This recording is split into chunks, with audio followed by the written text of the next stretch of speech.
Konflik bermula saat John Godolkin menghubungi James Stilwell perihal prosedur pembangkitan Supes yang telah mati dengan Compound V.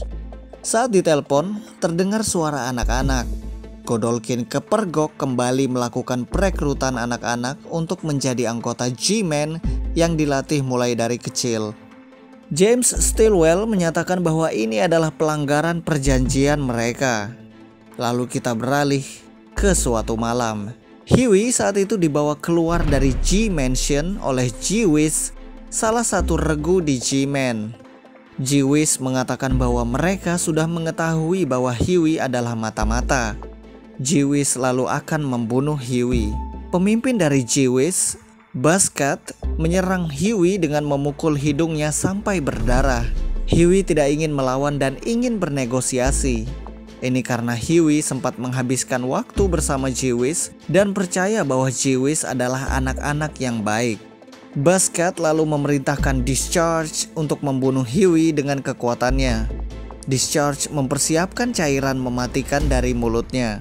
Discharge lalu memuntahkan cairan mematikannya ke arah Huey. Huey menghindari cairan ini. Huey lalu menyatakan permintaan maafnya kepada G-Wiz. Namun permintaan maaf tersebut ditolak mentah-mentah. Huey meminta maaf bukan karena dia telah menjadi mata-mata, melainkan tentang apa yang akan terjadi. Huey melihat sesuatu yang menakutkan di belakang para anggota G-Wiz. Huey melihat pembunuh paling sadis dan efektif di regu The Boys, The Frenchman dan The Female. The Frenchman dan The Female dengan sangat mudah membantai semua anggota G-Wiz. Namun mereka tidak membunuh Jamal karena akan diinterogasi. Sementara itu, Pinwheel dapat kabur dari The Female dan The Frenchman. The Female melempar kepala Discharge ke arah Pinwheel dan membunuh Pinwheel. Di dalam G-Mansion, The Divine yang merupakan seorang pembaca pikiran merasakan bahwa Pinwheel mengirimkan sesuatu kepadanya, namun tiba-tiba hilang begitu saja. The Boys mulai menginterogasi Jamal dan mempertanyakan asal mula dari G-Men. Jamal lalu menceritakan segalanya. Bagaimana dia direkrut oleh John Godolkin untuk bergabung menjadi Pre-Wiz, lalu menjadi G-Wiz, dan nantinya akan menjadi G-Men. Jamal juga menceritakan bahwa anak-anak di Pre-Wiz dicabuli oleh John Godolkin. Tiba-tiba, Europo muncul dan langsung membunuh Jamal dengan memukul menembus kepalanya. Europo lalu menghilang kembali sesaat sebelum The Female menerjangnya. Saat semua anggota The Boys masih fokus ke mayat Jamal, The Frenchman melihat kedatangan banyak musuh mereka. Para G-Men keluar dari G-Mansion untuk menyambut The Boys. Five-O, pemimpin dari regu G-Men, menyatakan bahwa G-Men siap mati demi John Godolkin. Huey melihat kembali ke mayat Jamal yang telah dibunuh oleh rekannya sendiri. Huey yang marah lalu maju dan berniat untuk melawan para anggota G-Men. Butcher yang melihat mereka tidak memiliki kesempatan untuk mengalahkan semua anggota G-Men, meminta Huey untuk mundur dan bertingkah realistis. Mother's Milk yang setia kawan juga maju untuk menemani Huey. The Frenchman dan The Female yang tidak kenal takut juga ingin membantu Huey. 4 anggota The Boys ini maju berhadapan dengan ratusan anggota G-Men. Butcher sebagai pemimpin The Boys akhirnya juga luluh dan ikut bersama rekan-rekannya untuk membasmi G-Men.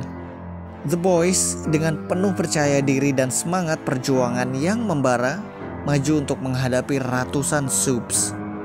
Sebelum pertarungan dimulai, banyak helikopter yang menuju ke tempat ini. Salah satu helikopter mendarat dan terlihat ada presiden dari Departemen Superhero 4th American, James Stilwell. Melihat kehadiran Stilwell, Godolkin mengatakan kepada para G-Men untuk tenang. Tak disangka, para prajurit 4th American melesatkan serangan mereka ke arah para G-Men yang terkumpul di satu tempat. Pemandangan tak sedap ini membuat kaget semua anggota The Boys tanpa terkecuali. Di satu sisi, para prajurit 4th American melepaskan tembakan senjata api. Di sisi lain, para pelontar roket melesatkan roket mereka dengan RPG. Setelah itu, semua anggota G-Men yang masih selamat dihabisi dengan dibakar menggunakan flamethrower. Kelar mengurus G-Man, James Stilwell turun dari helikopternya dan mendatangi The Boys. Stilwell menyampaikan pesan kepada Butcher setelah aksi sadis ini. Stilwell mengatakan bahwa Vote American dapat mengatasi permasalahan mereka sendiri. Yang dimaksud oleh Stilwell adalah permasalahan seorang pedofil yang memimpin regu superhero. Dan Vote American telah mengatasi hal ini sebelum informasi tentang G-Man dan John Godolkin yang sebenarnya beredar ke masyarakat. Stilwell lalu pergi meninggalkan The Boys. Butcher terlihat kaget ada orang sesadis namun sesantai Stilwell, seseorang yang ternyata lebih berbahaya daripada Homelander. Cek cerita-cerita The Boys di sini atau cek channel saya untuk cerita dari komik DC, Marvel, dan The Boys. Terima kasih.